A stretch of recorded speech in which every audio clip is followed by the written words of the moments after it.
I'm a sucker for you. Yeah.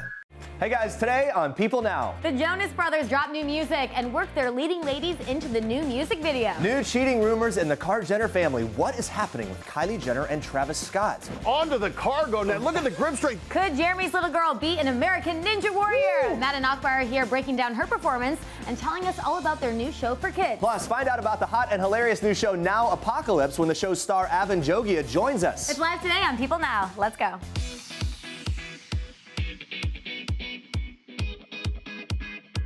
Hey, happy Friday, everybody. Welcome to People Now. It's the weekend. Here we go. Woo! Big music news today. We do have some big music news. The Jonas Brothers have released their first single in 6 years. This is the moment we've all been waiting for, so listen to this.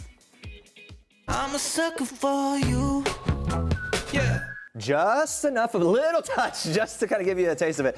Literally like music to my ears. It is the Jonas Brothers back with a new song and video. It's called Sucker. Nick, Joe, and Kevin do not disappoint. They sing about being head over heels in their relationships.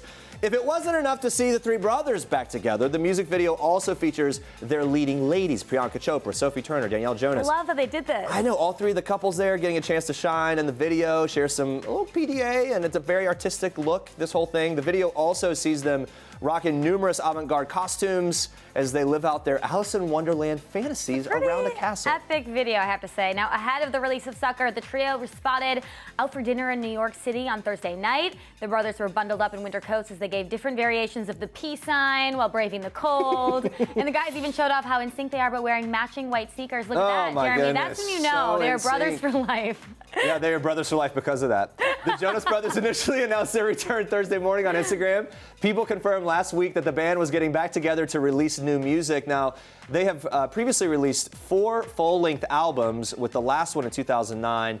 Can't wait for that new one now. And Nick's been in here many times. We love him, love the music. I mean, the song's great. All right, in honor of this major Joe Bro reunion, we want to see your favorite gifts of the Jonas Brothers. So tweet us those gifts with the hashtag PeopleNow. You might see them on the show. That's coming up a little later. We'll check in on those gifts in a little bit. But now, let's move on to this.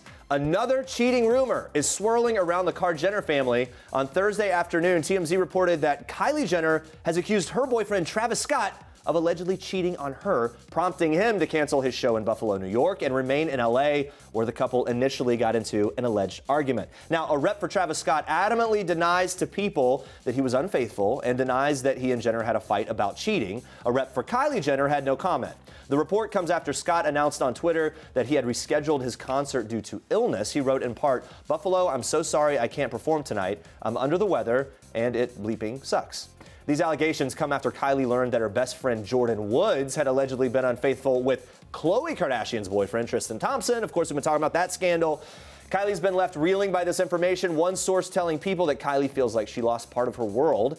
The two have been friends, best friends since high school, her and Jordan. Kylie's always showered Jordan with luxurious gifts and trips, and up until recently, Jordan was actually living with Kylie. Although Jordan hasn't made a public apology, she's due to appear on Red Table Talk in an episode dropping on Friday. Red Table Talk is, of course, hosted by Jada Pinkett Smith, her daughter Willow, and her mother. It streams on Facebook Watch.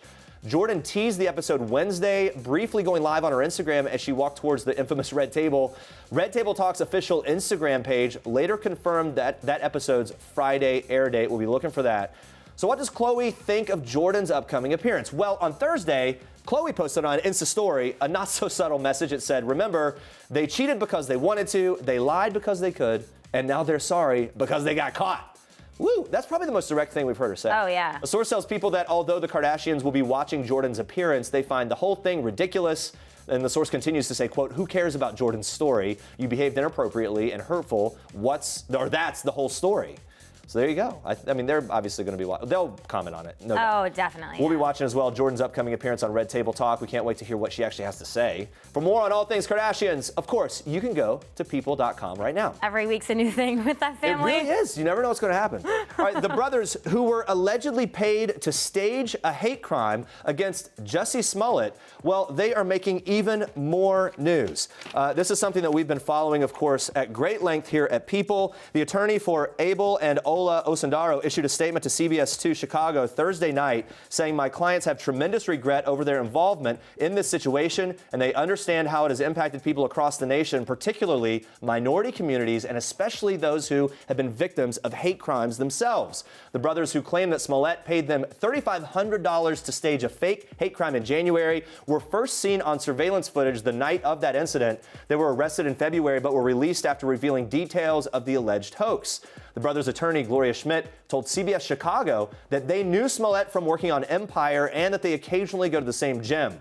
In that initial report of the alleged attack, Smollett claimed that to the police that he'd been attacked by two masked men who used racist and homophobic slurs, dousing him in an unknown chemical, leaving a rope around his neck. Smollett was arrested on February 21st and was charged that same day. His bond was set at $100,000 and he was asked to surrender his passport. In court, text messages between Smollett and the brothers were read aloud, those messages detailing how the attack was allegedly orchestrated. Smollett was released after posting bond and is currently facing a felony charge of disorderly conduct. If convicted, he could serve up to 4 years in prison. His next hearing is scheduled for March 14th. Smollett has maintained his innocence since the arrest. In a statement, his legal team has said that his presumption of innocence was trampled upon and that they're planning an aggressive defense against the charge. At this time, it's unclear if the brothers will face any charges. So we'll see how that continues to unfold. More on People.com. And Andrea, you have more for us in Star Treks. Yes, I do. We are kicking off Star Trek today with a Real Housewives engagement. Danielle Staub is walking down the aisle again. People can exclusively report the Real Housewives of New Jersey star has a new fiancé, Oliver Mayer. And get this, Oliver tells people he is the Duke of Provence, which means Danielle will be a Duchess. So talk about life-changing there. The engagement comes only a week after her divorce from husband Marty Caffrey was finalized. Now, they split back in August, only 4 months after their wedding. Also, yes, this will be Danielle's 4th marriage and 21st engagement. That's a lot of getting engaged, Jeremy. I mean, it's like a second date at this point. Yeah.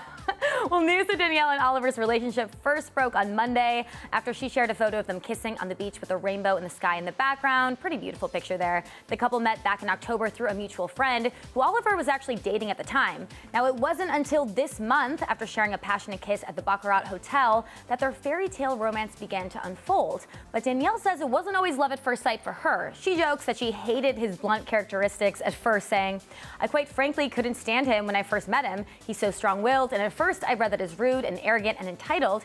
It wasn't until I got to know him that I saw the other side." Danielle also admits she wasn't even looking for love. She says she was ready to just go out with her girlfriends around Manhattan, which sounds really nice to me. But hey, sometimes love finds you when you're least expecting it. And now she says she's madly in love and excited to marry the man of her dreams. Congratulations to the happy couple. Hope it works out.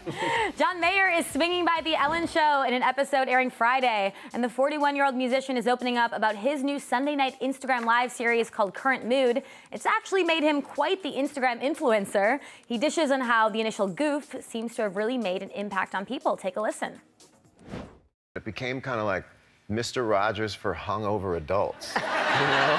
and now the joke part's going away, and people are writing things on DM like, I asked my boss to change my shift at work so I can watch Current Mood. So that's great. It's a bit of a public service, I guess. It's pretty hilarious. John also says that hosting Current Mood has taught him the difference between being good and doing good. I've asked myself my whole life, was that any good? Was I any good? Is that good enough? And now I leave and people thank me for keeping them company on a Sunday night. And I'm like, oh, that's a whole different feeling. Like, I've done good, which is different. Selfishly, you're like, am I good? But when you think about other people, you're like, have I done good? Makes sense. Ellen also asks about John's relationship with his bestie of 10 years, Andy Cohen, to which John clarified the two aren't exactly best friends, but actually dear friends, because he says after 40 years old, a person shouldn't have a best friend. I actually agree with him, right? Because best friend sounds like one friend. I say close friends, dear friends, you know? Yeah. I get you, John. The inner circle. Yes, the inner circle. And you know Ellen had to ask about that epic baby shower the Real Housewives threw for Andy. Watch this. Right. Kind of crashed that part. Right. It looks like kind of a wild party, too. It was pretty wild. I let them have their time. I see. I left so they could do that stuff. That's amazing. And those are your Star Treks for today. Stay with us, guys. Kate Middleton channeled some serious Harry Potter vibes with her latest look. We've got all the details in our Royal Record recap. Plus, we're joined live by Avan Jogia, talking to him about his new racy series, Now Apocalypse, and the possibility that, by the way, that's not him, that's my daughter. The possibility of a victorious reunion. I'm sure he could do that, though. We want to see all that happen. That is all coming up in just a bit. All right, guys, the Jonas Brothers are back after a 6-year hiatus with their new single, Sucker. And in honor of the song, we've been asking you to tweet us your favorite gifts of the Jo Bros. So let's see what you have. I bet there's going to be a lot of good ones here. Yep. Ooh, baby throwback. Nick. that's what they said. Oh, yeah. Okay. It wasn't that was me you. saying It it. would have been fine. Nice. Okay. Little high five action there. Legit the most ambitious that these crossover are- of all time. Oh, Look at that. yeah. Yeah, I love that. All right, that's all for now. Keep tweeting us your fave Jonas Brothers gifts. Now let's move on to this. Holy cliffhanger. At the end of Good Girls Season 1, Christina Hendricks' character Beth was pointing a gun at Rio as he asked her if she has what it takes. Does she have what it takes? Well, according to Christina, we don't have to wait long to find out. We pick up on her character in the exact same position in Season 2 to finally find out if she pulls the trigger. So tune in to NBC on Sunday at 10, 9 Central to see what's next for our favorite Good Girls, Beth, Ruby, and Annie. Now, the cast stopped by People Now recently. In addition to talking about the show, I had to ask Retta about the Parks and Rec mini reunion that's happening at Paley Fest in March. It immediately prompted May to share which other show she really wants reunited. You following along with all this? Watch. I'd love for there to be a Mad Men reunion with me included. I'm just putting that out there. Who would you be? I would be Kieran and Shipka older. I'd be like the alternate universe Kieran and Shipka. I'd be like dead. Kieran and Shipka is older. Yeah, you're right. You're right, I know. I'm like, well, she's unavailable. She's doing Sabrina. I'm like, I'll pop in. I was drawn. Like, I'm that much older than her? I'm 700 years Thanks for that. I mean, I'd watch it. Somebody called John Hamm, right? I also wanted to put the ladies on the spot a little bit. I showed some old photos from gigs of the past, encouraged reactions from the peanut gallery there. Here's how the whole thing played out. Take a look. We're going to start with May. Let's bring it up and boom. One fine day, 1996 with the cutie. Clooney. Oh, Right down my the goodness. street, first time in New York. Look at that kid. This is like I've got the flu. I'm gonna watch it for the 107th time. Like I watched this movie and Hope Floats Hope Floats is the one. over, and both of those are like Like you always stop and watch it. they're like comfort. They're like chicken soup for the soul. I was 6 years old and it was my first time in New York, and I got to come here with my dad, and my mom came and visited, and it was like this, I couldn't even conceptualize. Right. I was like, the lights and the feelings, I'm so happy. Like it was yeah. like, and I got to basically spend 3 months here sitting on George Clooney's shoulders, like running around doing the most fun things in New doing York that right ever. now. Truly in your brain. Woo! Hey-o. All right, Retta, you ready? Oh my God, I'm so Here we go. This is from a stand-up gig at the Hollywood Improv in 2007. Amazing headband, amazing look in general, and like fierce ass. My thoughts are I've never had a chance to see Retta do stand-up, and I'm like dying to see it. Retta, if you could go back and tell that version of yourself one thing about what was going to happen in the next 12 years, what would it be? Get ready for people to harass you in the streets with a catchphrase that I do love and I actually embody because I like to shop. Treat yourself. Fragrances. Treat yourself. Massages. Treat yourself. Mimosas. Treat yourself. Fine leather goods. Okay, last but not least, here we go. Christina, playing Oh my God. barmaid. This is in a 2000 episode of the WB's Angel. Oh my. Credited as barmaid. Wow. She's the most beautiful lady I've ever seen in my life. What could you say except the little cherubic angel, and you should be wearing that hat right now. Why aren't you wearing that bonnet? dog? Where's that bonnet? I was excited about this role because I got to do an Irish accent, so I was very excited. It was my first or second gig I ever had, and it was a hit show. I was on Angel, and I got to do a period piece. Your Say favorite something party to trick? David Boreanaz. He was on Angel, right? Or Boreanaz? Boreanaz? I'm struggling, but just the accent. I will tell you that he decided it was a choice to motorboat me. Whoa, really? Wait, as a part of the... Because he was like, I'm a rapscallion, Irish. Oh, I see. Blah, blah, blah, It's like blah. a And I was like, I'm blog. just He an was Irish like- barmaid. Why Yeah. wouldn't you? Yeah. Wow. That's way better than the accent. Thank Yeah, you. that's going to be the headline from this whole interview. I got David motorboat Boreanaz. by David Boreanaz. Guys, Kate Middleton meets Hogwarts, kind of. The Duchess of Cambridge did something this week that left Harry Potter fans spellbound. Here to tell us all about that and so much more are People senior news editor Erin Hill and a royal correspondent Imogen Lloyd-Webber. Ladies, thank you for being here. Of course. Calling all Potter fans, what do you think of when you see this? Take a look. Kate was channeling some major Beauxbatons vibes on Wednesday with this look, right? It's the French all-female magic school in the Harry Potter series. Fleur de la Cour, anyone? You like that? So good. I'm trying. You can imagine fans were quick to post about the similarities on Twitter. Erin, tell us about the dress and where she wore it. Yeah, so it took Harry Potter fans about 2 seconds to realize where they've seen this look from with the cape detail, the French blue hue. It is reminiscent of the coats that the all-girl students from the French magic school in Harry Potter, Beauxbatons, wore, and this was for an event.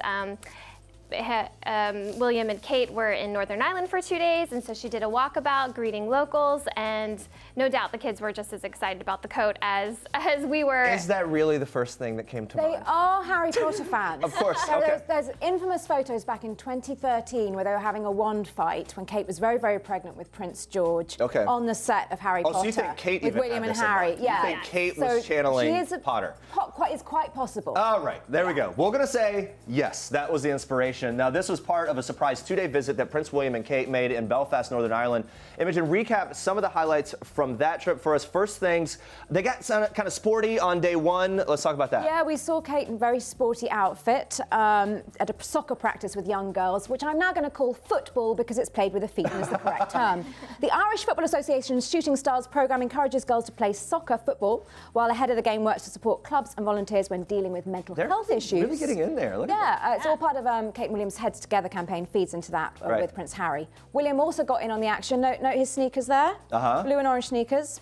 The couple received green soccer jerseys personalised with each of their kids' names, which is adorable. Wait, why do we care about the blue and orange sneakers? Because, you know, he's being stylish. Okay. You probably do. You probably do, Jeremy. I threw in a bit of, men's fashion for you. No, absolutely. I love them. Yeah. Love those shoes. They then went on to the Roscoe Youth Village in Fermanagh for the charity Extern, which provides young people with a safe space to learn and have fun. Okay. They also went on a canoe race, which William won. Really? Yes. Look at that. Okay, also here we go. Yeah, there we are. William's always winning these races. I think Kate's getting a little bit unhappy. It's true. William does win. He does tend to win most, doesn't he? Well, it doesn't look like he's giving it much effort there. This must have been after the win or pre-game. I don't know. Kate also tried her hand at archery. I think we got some footage of that. Okay, yeah, a little archery action. Here we go. Oh, here's the ropes course. And first, that's the ropes. Yeah. William Look on the at ropes this. course. All right, the upper body. This is like American Ninja Warrior, British, UK Ninja Warrior.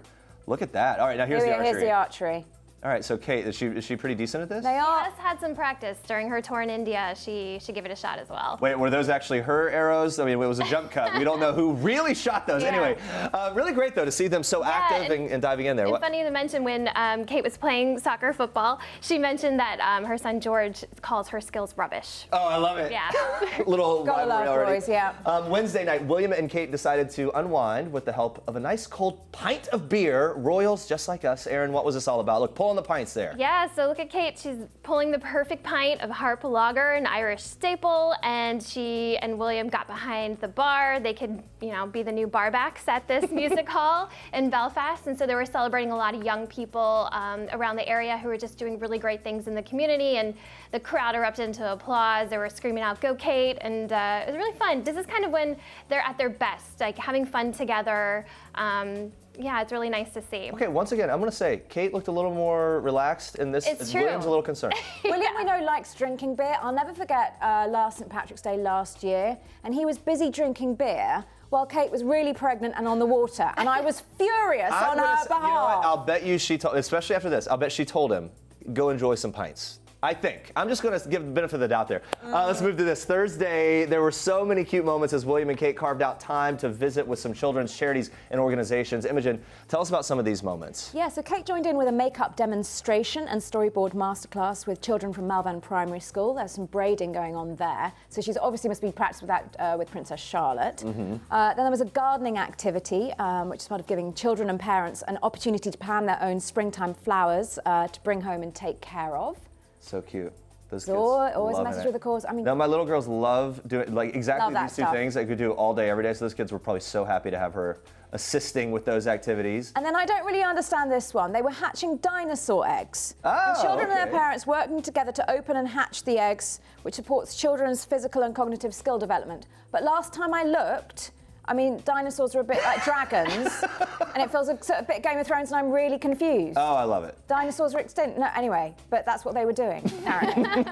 So I haven't quite got to the bottom of that, but I'm easily confused, ladies and gentlemen. Aaron, let's talk about this. Kate made a little comment while greeting well-wishers in Ballymena. Something about baby number 4, of course. Are we on another royal baby watch? That's the question, right? Yeah, Kate is feeling baby fever. She was out during her walkabout, immediately spotted this adorable 5-month-old. His name's James. She went up to him and his dad and just started gushing over him. And Alan, the dad, was pretty bold and said, baby number 4. And she laughed and she said, you know, William might be terrified, and but did admit she's feeling broody. So Ooh, Okay, I just have a request. Can you define broody I first? have a request for Okay, Kate. go ahead. I just have a request for Kate and William, okay? I don't want another Royal Baby and Tony season. We're coming up to the 3rd, thanks to Meghan and Harry.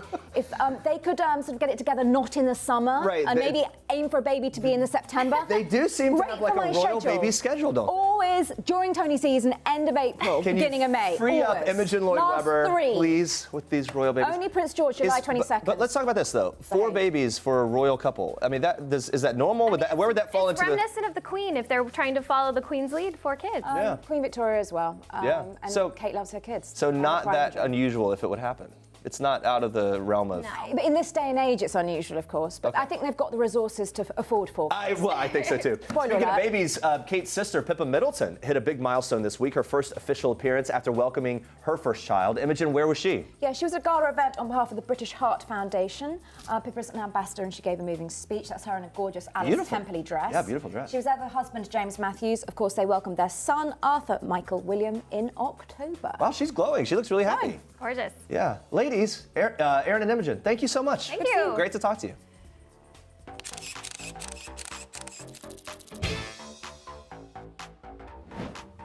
Look at Oh my God! Look All at right? the upper body Swing strength. it over. Rope transfer onto the cargo net. Look at the grip strength using the lower body. You can see just at 4 feet 2 inches, you can see she's carrying her body Onto the now, floating like, well. platform, one to the other, seamless Swinging. jump, and to the Oh, third. This is hard. She's got to have upper body strength to make this transfer. Well, controlling the momentum here is what's so impressive. And now onto the holy wall. No, that's not the holy wall, Matt. That's the cheese board, and she wants that cheese. Well, she Okay, makes the cut it transfer, down. guys. Man, she's got to fly here like a raven. Well, you're having to rotate around, and look at the control, the grip strength. Clearly got that from her mom. Matt, she's the only- athleticism is amazing. She's only 32 pounds. She and she's just flying. clearly through got there. all that from her mom. Thanks for pointing that out. Thank you. That was the best thing that's ever happened. Got it from her mama. Yeah, I am kind of trying to train my daughter Avan to be a ninja. She's making some I progress mean, there. she's very impressive, Jeremy. You must be very Thank proud. you, I am. The host of American Ninja Warrior Jr. stopped by People Now to chat about this season of the show, which premiered on Saturday on Universal Kids. We talked about how the Ninja Warrior franchise has actually evolved over the last decade and the most challenging part of the obstacle course, which might be more challenging for Akbar than the kids. Watch. We're heading into season 11.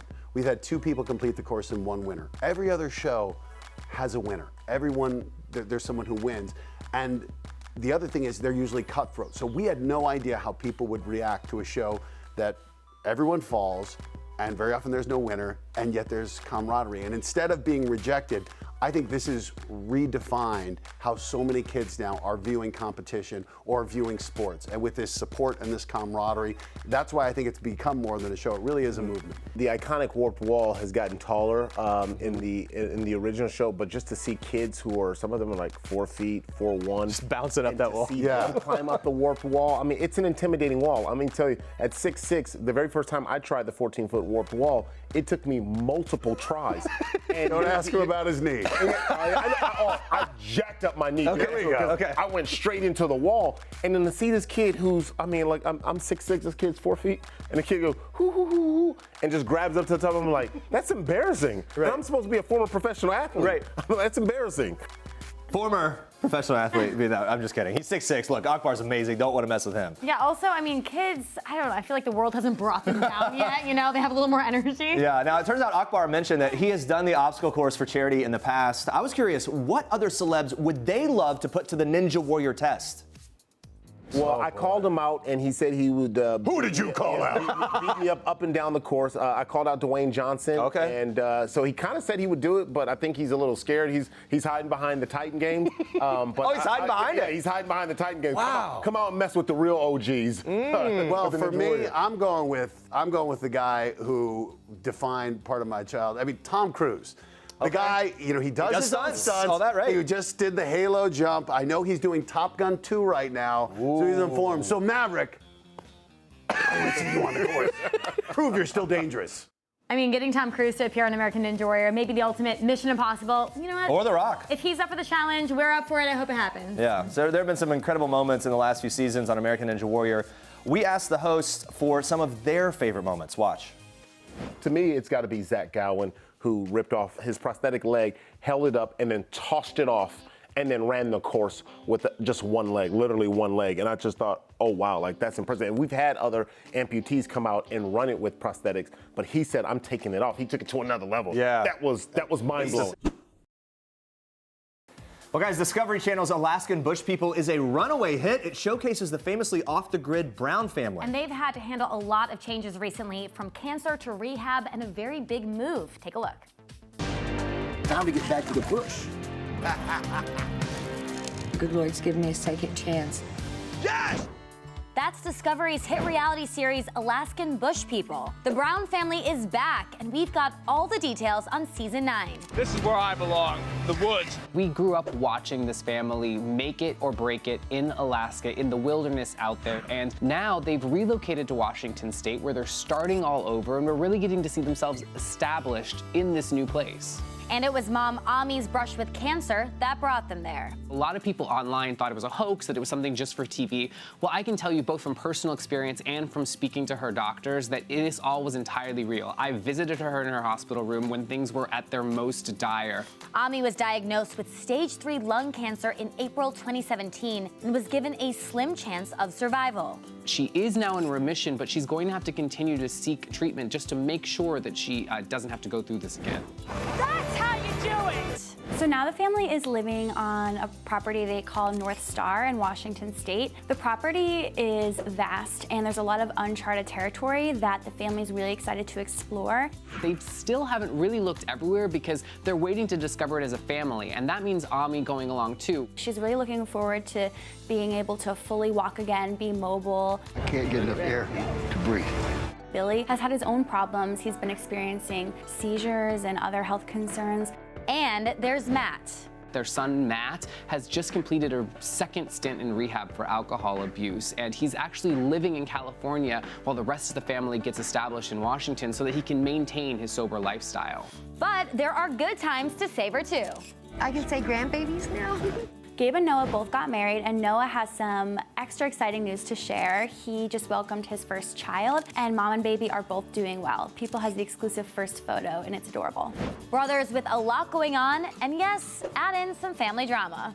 It is no secret that Noah and his wife, Rain Alicia, have a little bit of tension with the other siblings because the siblings don't necessarily get along with Noah's wife. And so Noah and Rain are actually not living on North Star. Hopefully they're gonna work it out, and I'm sure we'll see that unfold this season. Of course, the fact that they brought a baby into the family has changed things a lot. Through all these difficulties, through completely uprooting their life, through health battles and little family squabbles, they always have each other. It's a miracle for what it is. I mean, that was such a cute baby. Elijah Connor Brown was born February 26th. Congrats to the new parents. Fans of Alaskan Bush People can see more of Noah and Rain's journey to parenthood before it's on TV. You can go to Discovery Go, and you can catch the season premiere Sunday night, 10 p.m. Eastern on Discovery. All right, now take a look at this. I've been having this nightmare. The same one over and over 2 or 3 times a week for the past month. And it's so vivid and freakishly real that when I wake up, it's still there, hovering over me like it's not just a dream, like it's trying to tell me something. Maybe smoke a smidge less pot before bedtime? That was a little tease from the new Star series, Now Apocalypse, starring Avan Jogia. The show follows 4 friends' quest to pursue love, sex, and fame in Los Angeles, while his character battles some pretty weird dreams. Epic hair, by the way, Avan, in the studio here. Thank you for coming in. Thank you. It's all gone. It's all gone. What happened? Well, it was Different role? summertime. Okay. It was hot, and And yeah, I'm doing some. I got a couple different movies that are coming out this year that I've been doing different looks for. Right, and we want to talk about those We like later, all but the let's looks. Start with this one. This show, very grown up. We made the mistake of watching this in the office. Oh yeah, this that's full a mistake. screen. Yeah, people walking by our desks and stuff like, what is going on? It's not safe for work, but very enjoyable, I must say. I mean, what were your thoughts when you read the script, especially the very racy scenes? It's incredible to like do a show that's like this bright, this vibrant, this new, this fresh, this fun. So yeah, as far as like the steamy stuff, but you have such a good cast and such great director, so it's like really easy. It's one of those things where it's like, I would imagine on the page, it's hard to get the tone, but then you watch it and it's like, this is a really well thought out, fully realized tone and everything else. There's some alien aspects, there's lots of exploring relationships and being young in LA and all that kind of stuff. It's sort of the craziest show. It's the craziest show. What resonated with you the most of all the different themes that are going on? Well, I think there's so much television out there to watch. Like there's just like so many hours and hours and hours of television that you can watch. And so for me, it was mostly a thing about like, this is just different than anything I've ever even heard of, right? And that to me is the first thing that attracted me to it. I was like, oh, if we're gonna do television, if we're gonna do this, like, let it be like this, like what you're watching. Incredible, like aliens and insane stuff, and then of course. Yeah. Oh, I love this. So you have the dating as a young person. I mean, that we can kind of all relate to. Everyone's dated. But what about the alien aspect? Are you someone that believes in that stuff? Look, it's Jeff Goldblum with an alien. It's amazing. Yeah, he believes in aliens. No, I think it's it would be arrogant of us to not think that there's aliens out there. Right? They look just like that, I think. Yeah, and they look like. Wait, where was this? This is Sundance. We premiered at Sundance, which is very cool. Jeff Goldblum. Jeff Goldblum was there, and he was like, oh well, and he like had this whole thing about the alien, and like he pontificated about like space and stuff. He went on a whole rant. It was great. That's awesome. He Jeff Goldblumed at us. It turns out that's just he who just he walks is. around and Jeff Goldblums everywhere he goes, which is great. It's like an action word. Yeah. In the show, your character has this sort of flaky love interest, played by Tyler Posey. Yeah. Are you ready for all the shippers here to just get on board and will you guys to be together? We're both on shows that were really deep in fan fiction and like internet writings about us and other people being together. So this is like, it's just part for the course. It's like that happened. Like someone was like, read that and was like, oh, let's make a show about that. Yeah, right. Yeah, so yeah, it's fun. So it's not going to be any different than and how awesome for you as an actor to have that kind of fan base that's like, yeah, I know. Right? That's the other thing too. I mean, just it's so incredible that the weirder the things that I do, they just seem to keep on. Yeah. It doesn't scare them. They just keep on coming. Yeah, right. Which is great, Now, your character and Tyler Posey's character, I mean, he believes that they're soulmates. Yeah. Do you kind of believe in soulmates and that whole thing? Yeah, I mean, I definitely believe in like something bigger than just attraction or whatever. I think there's something to that. I mean, I think love is so not prioritized these days, especially with apps and stuff like that. And so it's nice to play a character that like prioritizes love and that sort of Well, I love that the show also delves into that, of why it's like so hard to date because of all the options and all the apps and everything. Right, exactly. Yeah, that's exactly what I was going to dive into, the whole millennial, Gen Z kind of aspect of this. Have you done the apps? Yeah, I haven't even conceived. I know, right? It's super. Yeah, I know. Back there. To be perfectly honest, I'm like, but are you an app guy? Have you ever been in that? I've never been on the apps. Not for any I just think they're that. I just haven't done it, and I know of a lot of people who get a lot out of them, and some people just think it's a hookup app, and Yeah. Would you ever? Is that something you would ever do? I just think I'm not against the concept of apps. Yeah.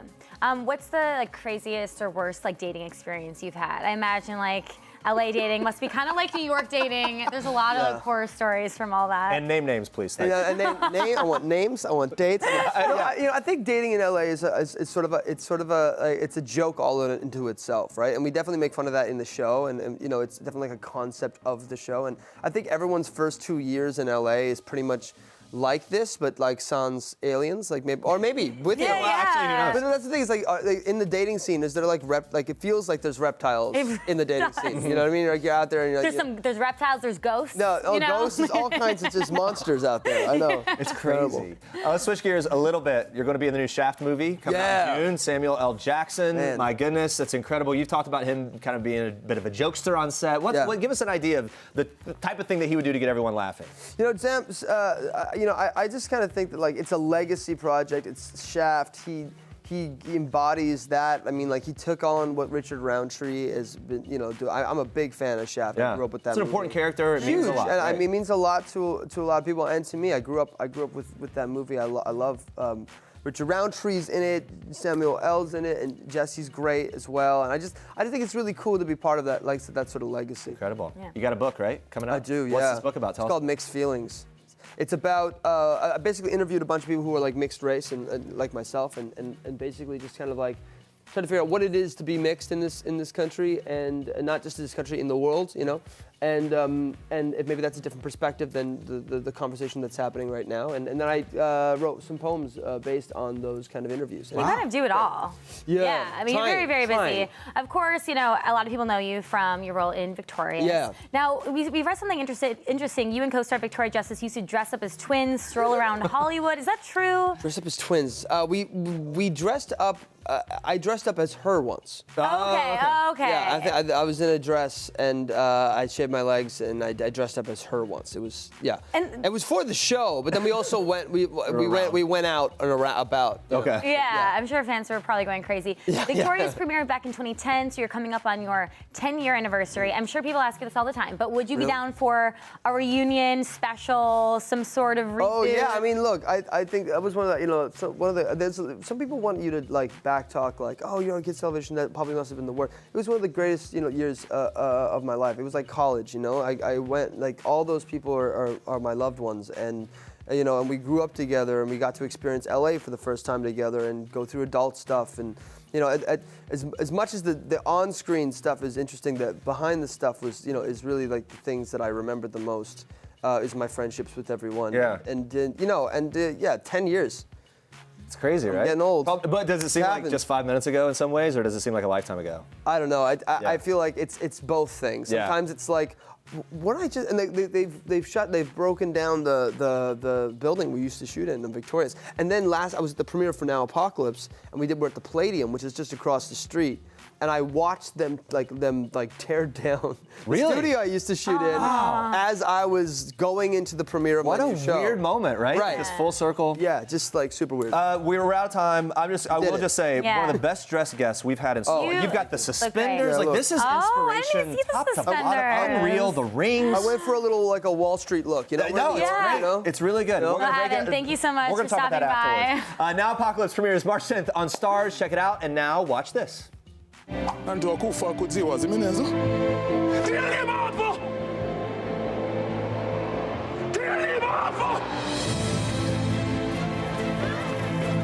Malusiwa, adzaleka liti? Zitakutek. Ngati mungalita ndizi. That's a look at The Boy Who Harnessed the Wind, a movie based on the real story of how William Kamkwamba, a boy in Africa, saved his family and his village by harnessing the wind to bring water to crops there. Joining us now, Chiwetel Ejiofor, the writer and director of the movie, the man behind it all. Thank you so much for being here. Thank you, real pleasure. Even just seeing that, as you watch it, I mean, such a dramatic moment there in some of that teaser trailer. What goes through your head? Well, it reminds me of the time of shooting out there and just this, you know, remarkable story, and how much I fell in love with it, you know, right from the beginning, right from reading William Kamkwamba's book, you know, nearly, almost 10 years ago now. Yeah. Yeah, so you adapted this script from the book that he wrote. What was the thing that captivated you the most about this story that you had to bring it to life? Well, I thought that it was a really beautiful, optimistic story, that it was just full of hope, and this young boy and his kind of tenacity and his determination in these really difficult circumstances. But I also thought that there was something about its perspective, you know, its point of view. You know, there was a moment in the book when William Kamkwamba is sneaking into school, you know, because he's had to be taken out of school because secondary school isn't free in Malawi, and the family are preparing for this famine, for this terrible kind of famine that's encroaching this community. And he's sneaking into school to try and learn and to try and find whatever he can to help his community. And I just remember thinking what my own relationship to school was at 13, and whether it was in any way conceivable that I would be sneaking in school right. when I was 13. And, you know, that sort of different perspective, that inversion really captured me. When William saw the film, what was his reaction? Well, it's an interesting thing for him, for William Kamkwamba. He loves the film, but it does do that thing where it takes him back into this moment and this struggle and this very complicated time in his life. I'm sure, yeah, it could be difficult to relive and to have to dive back into some of those things that you've lived through as from his perspective. From your perspective, directorial debut. That's right. Yeah. Best thing, worst thing about being behind the camera?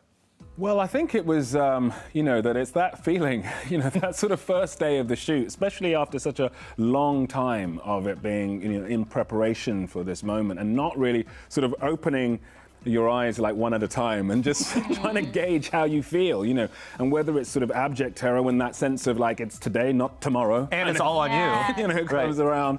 But mainly I was just really excited and really, really thrilled. We had a great team of collaborators. It was an amazing place to be, and we shot the whole film in Malawi, and with the real support of the community there. Yeah, no, you kept the film in the native language with subtitles. Why was this so important to you to do that? I just wanted to maintain a lot of the authenticity of the experience. When I was in Malawi and when I was traveling to Malawi and researching the film and everything, what I felt really strongly about was that sense of wanting to take an audience sort of, down the rabbit hole, in a way, into sort of Alice in Wonderland and really have an authentic experience of this very rich cultural space. It really plays well, and the authenticity is definitely there. It's this immersive experience. You also acted in this movie as well. You played the father of William's character. William, played by newcomer Maxwell Simba. Let's take a quick look at a scene between the two of you.